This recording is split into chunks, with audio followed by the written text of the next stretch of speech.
Hello అండి. మళ్ళీ ఒక కొత్త వంటకంతో మీ ముందుకొచ్చేసాను. అందరూ ఎలా ఉన్నారు? బాగున్నారా? ఎలా ఉన్నారో కామెంట్ సెక్షన్‌లో కామెంట్ చేయడం మాత్రం మర్చిపోకండి. ఈరోజు వీడియో ఏంటంటే, రీసెంట్‌గా నేను షార్ట్స్‌లో మా ఫ్రెండ్ కోసం ఎగ్ మంచూరియా చేశాను అని చెప్పి ఒక షార్ట్ అయితే పోస్ట్ చేశాను.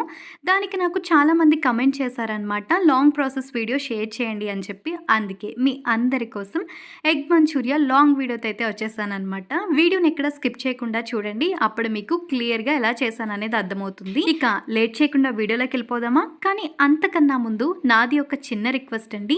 మీలో ఎవరైనా ఫస్ట్ టైం కానీ మా ఛానల్ని చూస్తున్నట్టయితే ప్లీజ్ లైక్ చేసి ఛానల్ని సబ్స్క్రైబ్ చేయండి. మా ఛానల్ టార్గెట్ వచ్చేసి 1000 సబ్స్క్రైబర్స్. మీరందరూ సపోర్ట్ చేసి సబ్స్క్రైబ్ చేసుకుంటే ఖచ్చితంగా టార్గెట్ని మేము తొందరలోనే రీచ్ అవ్వగలుగుతాము. Please support. ఇక స్టార్ట్ చేద్దామా? నేనైతే ఈ రెసిపీ చేయడానికి 5 ఎగ్స్ తీసుకున్నాను, 5 గుడ్లు తీసుకున్నాను. అందులో నేను కేవలం 4 మాత్రమే బాయిల్ చేశాను. ఇంకొకటి పక్కన ఉంచుకోవాలి. 4 మాత్రం బాయిల్ చేసుకోండి. ఇప్పుడు ఎగ్స్ అయితే బాయిల్ అవుతున్నాయి కదా, ఈలోపే మనం ఏమేం కట్ చేసుకుని పక్కన పెట్టుకోవాలనేది నేను చెప్పేస్తాను. ఒకసారి చూడండి. ఇందులో మనకు కావాల్సింది పచ్చిమిర్చి, వెల్లుల్లిపాయ, చిన్న అల్లం ముక్క సరిపోతుందండి. నేనైతే 4 ఎగ్స్ తీసుకున్నాను కదా, ఇందులోకి నేనైతే 2 పచ్చిమిర్చి మాత్రమే తీసుకున్నాను. అంటే తర్వాత మనం మళ్ళీ కారం అయితే యాడ్ చేయాల్సి ఉంటుంది. అప్పుడు మనకి మళ్ళీ కారం అయితే ఎక్కువైపోతుంది. అందుకే నేనైతే 2 పచ్చిమిర్చి మాత్రమే తీసుకున్నాను. వాటిని ఇక్కడ చూపిస్తున్నట్టు చిన్న చిన్న ముక్కలుగా కట్ చేసుకుని పక్కన పెట్టుకోండి. ఇక తర్వాత వెల్లుల్లి అయితే నేను 4 తీసుకున్నాను. మీరు సైజ్ బట్టి చూసుకోండి. దాన్ని బట్టి 5 లేదా 6 కూడా మీరు తీసుకుని వేసుకోవచ్చు. వాటిని కూడా చిన్న చిన్న ముక్కలుగా కట్ చేసి పక్కన పెట్టుకోండి. ఇక అల్లం విషయానికి వచ్చినట్లయితే నేనైతే చాలా చిన్న ముక్కే తీసుకున్నానండి. మీరు చూస్తున్నారు కదా వీడియోలో, అంతే. అంతకు మించి నేనైతే అల్లం గుంచుకు కూడా ఇంకా ఎక్కువ వేయలేదు. అల్లం కట్ చేయడానికి అంత కష్టపడుతున్నాను ఏంటి అని అనుకోకండి. అది కట్ అవ్వట్లేదనమాట. చాలాసేపు కుస్తీలు పడిన తర్వాత అప్పుడు అల్లం అయితే కట్ అయింది. నేనైతే ఇంత చిన్న చిన్న ముక్కలుగా కట్ చేస్తున్నాను. అల్లం అనేది ఎక్కువ వేసుకోవాల్సిన అవసరం లేదు.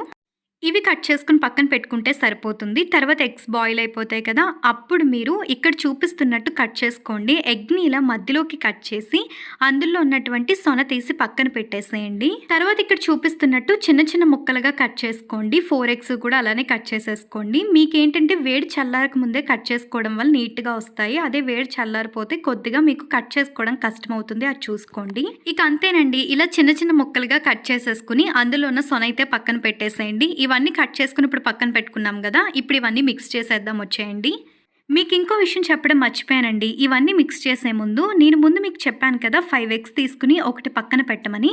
ఆ ఎగ్ ఇప్పుడు తీసుకుని ఒక బౌల్లోకి యాడ్ చేసుకుని బాగా మిక్స్ చేసి పక్కన పెట్టుకోండి. ఇక తర్వాత ప్రాసెస్ అయితే స్టార్ట్ చేసేద్దాము. ఒక బౌల్ తీసుకుని ముందు మనం ఎగ్స్ కట్ చేసి పెట్టుకున్నాం కదా, అవన్నీ కూడా వేసేయండి. తర్వాత పచ్చిమిర్చి, వెల్లుల్లిపాయ, అల్లం ఇవన్నీ కూడా చిన్న చిన్న ముక్కలుగా కట్ చేసుకున్నాం కదా, అవి కూడా వెంటనే అయితే యాడ్ చేసేసేయండి.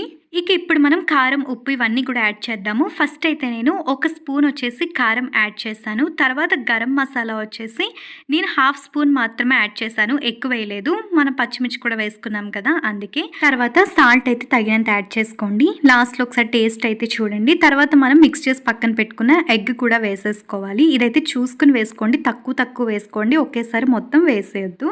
ఎందుకనేది కూడా చెప్తాను. దీని తర్వాత మనం శనగపిండి అయితే నేను 2 స్పూన్ల వరకు వేసాను అనమాట. ఇక్కడ చూపిస్తున్నంత నేను వేసాను.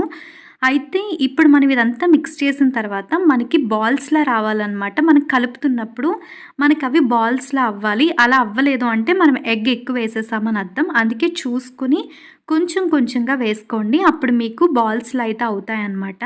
నేనైతే మొత్తం అంతా కలిపేసి ఇలా బాల్స్లా చేసి పక్కన పెట్టేశాను. ఒకవేళ మీకు ఇలా రావట్లేదు అంటే శనగపిండి ఇంకొంచెం యాడ్ చేసుకుని అప్పుడు కలుపుకోండి. మీకు ఇలా బాల్స్లో వచ్చేస్తాయి.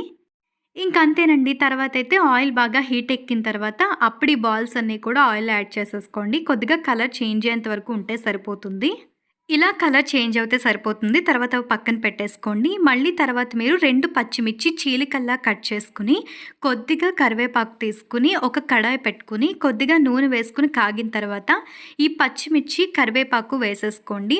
తర్వాత మనం పక్కన పెట్టుకున్న ఈ ఎగ్ బాల్స్ని కూడా వేసేసి కొద్దిగా కారం, కొద్దిగా సాల్ట్ వేసి ఒకసారి బాగా కలిపేయండి. ఆ సాల్ట్ అలానే కారం వాటికి పట్టే విధంగా ఒకసారి అయితే బాగా ఫ్రై చేసేసుకోండి. దాని తర్వాత అప్పుడు మనం టమాటా సాస్ అయితే వేద్దాము. హై ఫ్లేమ్ మీద మాత్రం పెట్టి చేయొద్దు. లో ఫ్లేమ్ మీద మాత్రం పెట్టి చేయండి. మనకి ఏది కూడా మాడిపోకుండా నీట్‌గా టేస్ట్ కూడా వస్తుంది. హై ఫ్లేమ్ మీద పెట్టడం వల్ల మీరు టమాటా సాస్ వేసిన వెంటనే మాడిపోద్దనమాట. తర్వాతయితే ఇలా కొద్దిగా ఉప్పు, కారం వేసి ఫ్రై చేసేసిన తర్వాత ఇక చివరి ఘట్టం టమాటా సాస్ వేసేసి బాగా మిక్స్ చేసేయండి. అసల మిక్స్ చేయకుండా అలా ఒక చోటే వదిలేయకండి, మాడిపోతుంది. కాబట్టి బాగా మిక్స్ చేసేసుకోండి. ఇక అంతేనండి. మీరందరూ కమెంట్స్‌లో అడిగిన ఎగ్ మంచూరియా రెడీ అయిపోయింది. ఇక టేస్ట్ చేయడం ఒకటే లేటు. నేనైతే టేస్ట్ చూసేసాను. నాకు చాలా నచ్చింది. చాలా ఈజీ ప్రాసెస్ కదా! 5 మినిట్స్‌లో అయిపోయింది. బయట చూస్తే వర్షాలు, ఒక పక్క చలి గదా! ఈ టైంలోనే మనకి వేడి వేడిగా ఏదైనా తినాలనిపిస్తది కదా! కాబట్టి ఎగ్ మంచూరియా ట్రై చేసేయండి. ఎలా వచ్చిందో కామెంట్ చేయండి. సో ఇదండి ఇవాళ మన వంట ముచ్చట్లు. వీడియో నచ్చిందా? మరి ఇంకెందుకు లేట్, లైక్ చేసేయండి. మన ఛానల్ టార్గెట్ వచ్చేసి 1000 సబ్స్క్రైబర్స్ అండి. ప్లీజ్ మీ సపోర్ట్‌ని అందించి సబ్స్క్రైబ్ చేస్తారని కోరుకుంటున్నాను. ఇంకోసారి ఇంకో వీడియోతో మళ్ళీ కలుద్దాం. వెళ్ళొస్తానండి మరి. బాయ్.